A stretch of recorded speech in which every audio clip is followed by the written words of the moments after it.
My name is Madison Nash, and I am 32 years old. Last Saturday, at my parents' lavish Christmas dinner in Savannah, my father pushed my 9-year-old daughter, Abigail, out of her chair. She hit the floor hard, right in front of 20 family members who watched in a silence so thick it felt like an endorsement. My father didn't even look down. He just sneered, stating that the seat was for real blood, not a charity case. I didn't scream, and I didn't cause a scene. I simply helped her up, looked him dead in the eye, and said 4 words: "Your legacy ends tonight." I dropped my house keys on the table and walked out into the storm without looking back. Have you ever felt like the invisible one in your own family? Let me know your story down in the comments. Drop a comment and let me know where you're listening from and what time it is for you right now. I'd love to know who's part of our community. I didn't cry as I drove away, and I didn't ask why he did it. As I navigated through the freezing Savannah night, the interior of the car smelled like Abigail's spilled hot cocoa and the cold leather of a life I was finally leaving behind. My mind wasn't in a state of panic. Instead, it was performing a cold, clinical audit. For 5 long years, I had been the silent architect of my family's survival. Back in 2020, my father's construction firm was a sinking ship, weighed down by $1, $2 million in bad debt and crumbling supply lines. Robert came to me then, not with the roar of a patriarch, but with red eyes and trembling hands, begging for a lifeline. I gave him everything I had. I liquidated my late husband's life insurance policy, the only security Abigail and I had left, and I emptied my own investment accounts to settle his most aggressive creditors. I moved back into that drafty mansion and worked 14-hour days redesigning their entire logistics and procurement network without taking a single cent in salary. I saved the Savannah estate. I saved his reputation, and I saved his name. And in return, Robert and Elizabeth treated me like a glorified foreman while viewing Abigail as a line item on a budget they wished they could cut. They draped themselves in silk and drank top-shelf bourbon that my labor paid for, yet they looked at my daughter like she was a stain on the mahogany floor. I stayed as long as I did because I believed in the myth of the complete family. I was bound by the invisible chain of the survivor, a psychological prison with no iron bars. You stay because you tell yourself that if you just work harder, if you provide more value, or if you're indispensable enough, they will finally see your child as one of their own. I had convinced myself that Abigail needed these people to feel whole, but I was wrong. I was just the silent investor in a version of family that was fundamentally bankrupt. My compassion had been a premium luxury. They had overdrafted for years, and tonight they finally hit the limit. As I watched the mansion lights fade in my rearview mirror, I realized this wasn't a family anymore. It was a bad investment, and I was finally closing the account with lethal precision. The sun hadn't even cleared the Savannah skyline before the digital vultures started circling. I watched my phone vibrate against the nightstand, not with dread, but with the clinical curiosity of a scientist watching a failed experiment. Robert led the charge at 6:45 a.m. His text read, "You've officially lost your mind. To cause a scene like that on Christmas is proof you're unstable. We're discussing whether Abigail is even safe in your care." Minutes later, my sister Kayla chimed in, hearting my father's message and adding her own venom. "Typical Madison, always the victim. You've ruined Mom's holiday. You're an ungrateful psychopath after everything they've done for you." I didn't type a rebuttal, and I didn't defend my sanity or my mothering. I simply took screenshots and uploaded them to a secured cloud drive. To them, my silence was a weakness. To me, it was data collection. By noon, the erasure was complete. Olivia, the golden grandchild, posted a carousel of photos from the night before. There was the mahogany table, the sparkling crystal, and the 20 smiling family members. They looked like a portrait of Southern elegance, but Abigail was nowhere to be found. It was as if she had never existed, as if the floor she had hit didn't have a scuff mark from her small shoes. My family wasn't just toxic, they were professional revisionists. I stared at the photo of those 20 adults and realized I was looking at the trap of normalized cruelty. People often ask how 20 family members can watch a 9-year-old child be assaulted and stay silent. It's because in the Henderson household, Robert's ego was the primary currency. They had been conditioned to believe that maintaining the classy facade was more important than the safety of a child who didn't share their DNA. Their silence wasn't a lack of action, it was a transaction. They were trading my daughter's dignity for the comfort of Robert's approval and the promise of a future inheritance. It was a well-oiled machine of collective gaslighting, where the person who points out the fire is treated as the arsonist. I looked at Abigail, who was quietly coloring at the small hotel table, her movements hesitant and her eyes still shadowed. I felt a cold clarity wash over me. This wasn't a family dynamic I could fix with a conversation or a holiday card. I had been paying a high-interest subscription to a group of people who treated my daughter like an overhead cost they wanted to eliminate. My compassion had been a resource they'd overdrafted for 32 years, and the account was now permanently closed. I wasn't just leaving, I was deconstructing the entire foundation they stood on. I opened my laptop and looked at the secured promissory note for $1.2 million that I had quietly managed. Your legacy ends tonight, I had told him. I meant it. I reached out to my personal lawyer, Gregory, and sent him the files I had been preparing for months. This wasn't going to be a messy family feud. It was going to be a total liquidation. Monday morning didn't start with a holiday greeting or a request for reconciliation. It started with a formal sit-down in a glass-walled office on the 10th floor of downtown Savannah. My lawyer, Gregory, didn't offer me sympathy. He offered me a pen. He had been my late husband's business attorney, a man who viewed the world through the cold prism of ironclad clauses and liability. To him, my family wasn't a collection of people. They were a set of contractual risks that needed to be mitigated. 5 years ago, when Robert's firm was bleeding out, I didn't just hand him $1.2 million as a gift. I was a director of logistics. I knew that family was a variable, but a lien was a constant. I had forced Robert to sign a restructuring agreement in exchange for the bailout. He was so desperate to save his face and his mansion that he didn't even read the annexures. He assumed I was his loyal daughter, the one who would always provide the safety net for $0 in return. He was wrong. The agreement he signed gave me full ownership of the construction firm's entire transport fleet and every piece of heavy machinery they owned. For 5 years, I had allowed him to use my assets for free to maintain the illusion of his success. I had subsidized their silk clothes and their top shelf bourbon by bearing the maintenance costs of the very trucks that built his empire. But as of 8 a.m. this morning, that subsidy expired. Authorize the recovery? I said, my voice is flat as a dial tone. Gregory nodded and hit a button on his intercom. Within minutes, the logistics chain I had spent a decade building went into motion. This wasn't a sudden outburst of anger. It was the execution of a pre-planned exit strategy. I wasn't just pulling a chair out from under a child. I was pulling the literal engines out from under a multi-million-dollar business.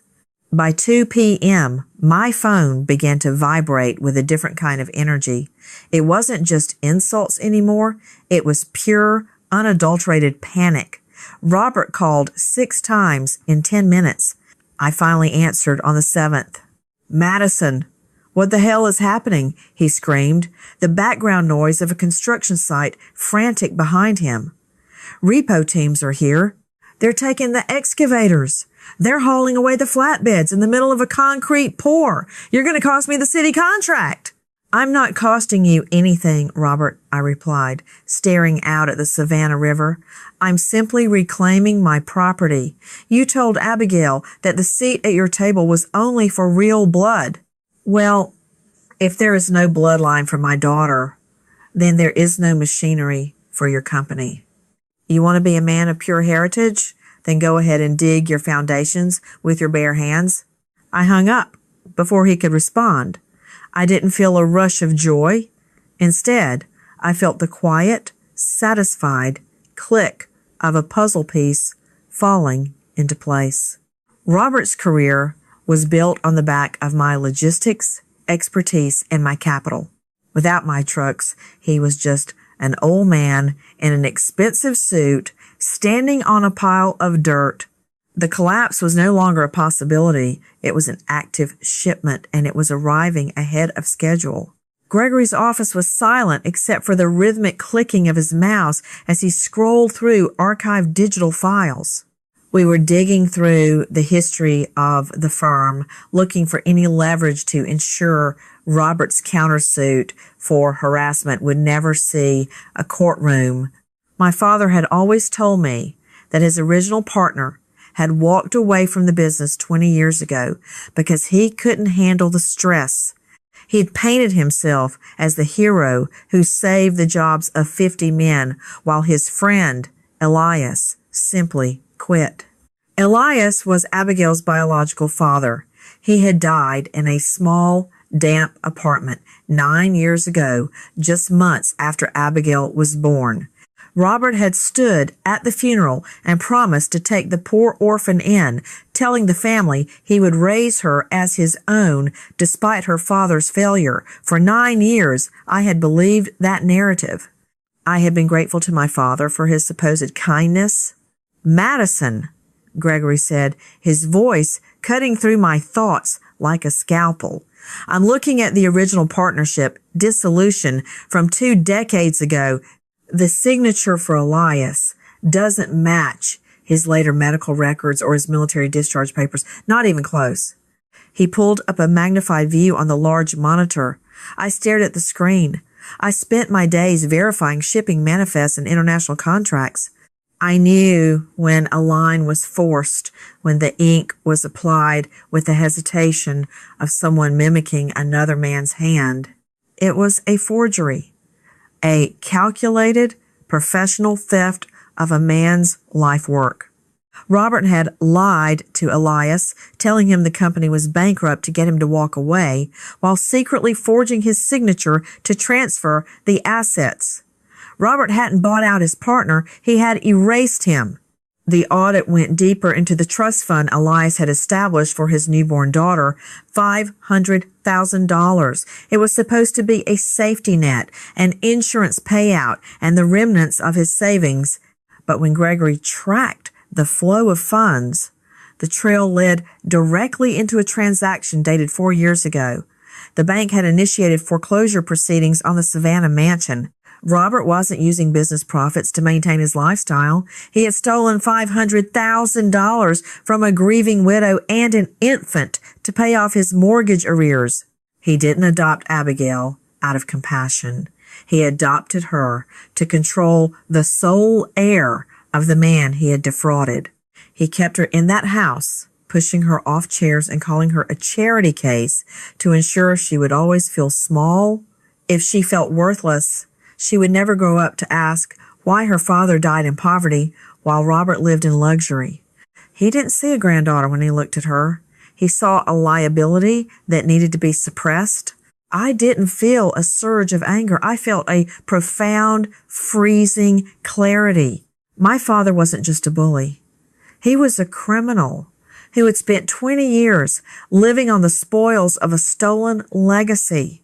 My late husband's insurance money hadn't just saved a business, it had inadvertently propped up a 2-decade-long fraud. "Call the district attorney," I said, my voice steady and devoid of emotion, "and tell them we have the original dissolution papers." Robert wanted to talk about real blood and charity. Well, it's time to show him who has been living on whose charity for the last 20 years. I looked at the photo of Abigail on my phone. She wasn't a mistake. She was the rightful owner of everything Robert thought he had built, and I was the one who was going to hand her the keys to his kingdom. The heavy oak doors of my office didn't just open, they were shoved. Robert and Elizabeth stormed in looking like ghosts of the people who had sat at the head of that Savannah table just days ago. Robert's face, usually a mask of bronze tan and arrogance, was now a sickly gray. Elizabeth was trembling, her designer silk scarf knotted tightly around her throat, as if to hold her composure together. They didn't come to apologize. They came to negotiate for their lives. "Madison, stop this madness immediately," Robert barked, but the roar had been replaced by a desperate rasp. "3 of our major job sites are at a total standstill. The city is threatening to pull our bonding because your repo crews took the crane in the middle of a structural lift. Do you have any idea what the liquidated damages will cost us?" I didn't stand up. I leaned back in my chair and watched them through the lens of a cold audit. This was the illusion of power from an empty wallet. People like my father believe their authority is an inherent part of their soul, but it's actually just a costume rented with other people's money. Robert wasn't a patriarch. He was the man whose entire identity was a balance sheet. Now that I had removed the assets, the King of Savannah was just an old man with high blood pressure and a failing firm. When the money is gone, the character that was built on entitlement collapses because there was never any internal dignity to hold it up. Family doesn't do this to each other. "Madison," Elizabeth pleaded, her eyes red from what I assume were tears of self-pity. "Think of the legacy. Think of your sister. Think of how this looks to our friends." "Legacy?" I repeated the word like it was a foreign currency that had been decommissioned. "I spent the last 48 hours looking at your real legacy, Robert." I slid a thick manila folder across the desk. It landed with a sound like a gavel. Inside were the forged partnership papers and the bank records showing the theft of $500,000 from Elias's daughter. Robert reached for the folder, his hands shaking so violently he couldn't even open the clasp. He didn't need to. He knew exactly what was inside. He had been living in a house kept afloat by the bones of his best friend's future. "Elias was my partner," Robert whispered. "A pathetic attempt at a defense?" "He was your victim?" I corrected him, my voice as flat as a death certificate. "You stole his life's work. You stole Abigail's security. And then you had the audacity to call her a charity case while you lived on her inheritance." Elizabeth looked at Robert, then back at me, her mouth opening and closing in a silent confession. They weren't shocked by the crime. They were shocked that the useful daughter had finally performed the autopsy.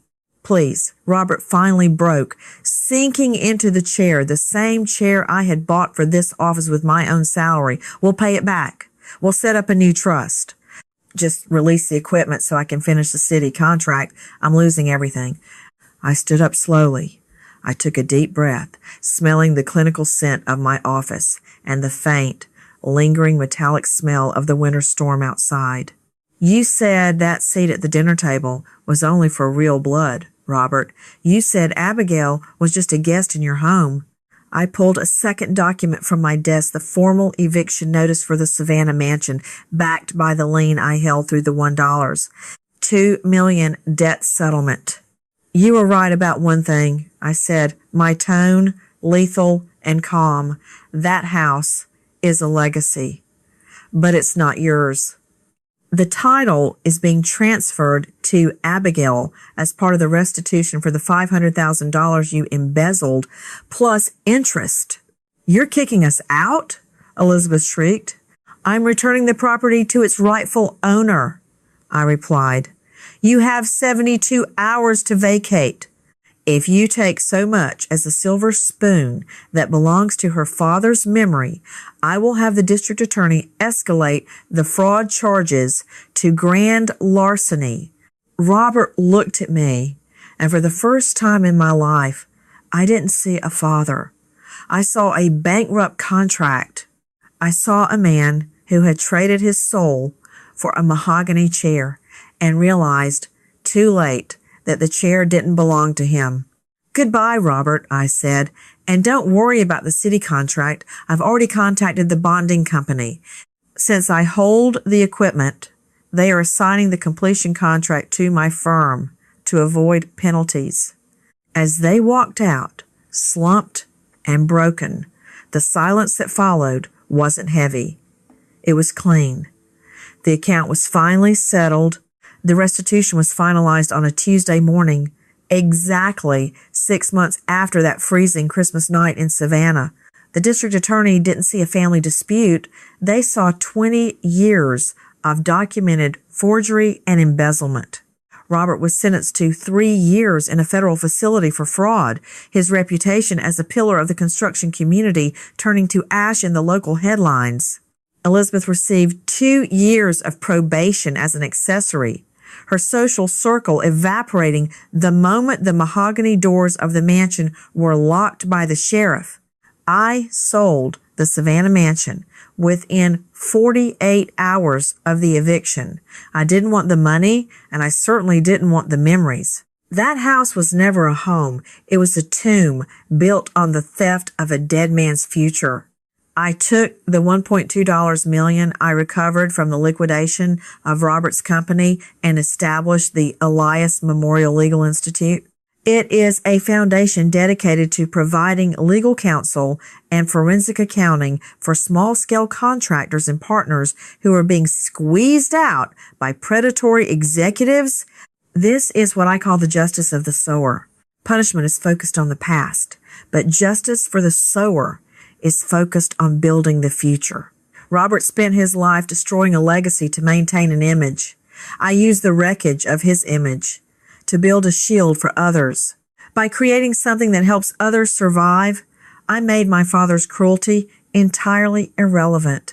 He is a footnote in a prison log. We are a headline in a story of construction. Abigail and I moved to a small, light-filled cottage on the outskirts of the city, far from the suffocating traditions of the Savannah elite.